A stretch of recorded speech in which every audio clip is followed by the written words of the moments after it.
kabarin'ny mpanakanto.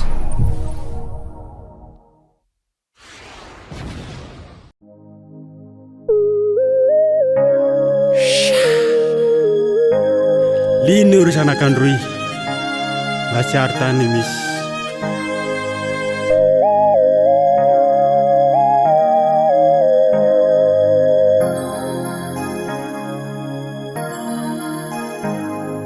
rano masafary ainako matsiaro anareo afako tsagilanareo rano masafary ainako matsiaro anareo afako tsagilanareo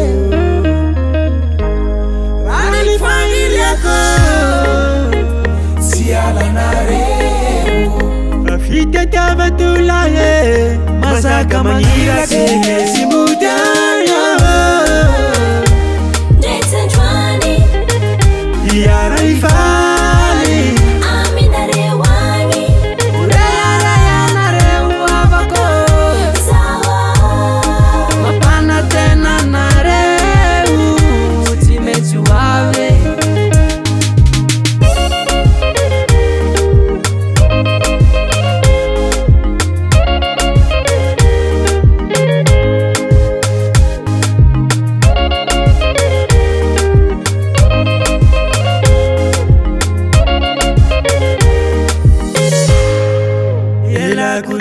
kutanisi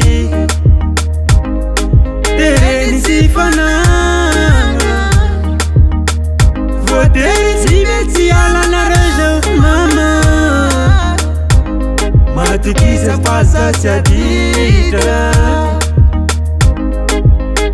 manantena nareu mama simeti vavyanya mama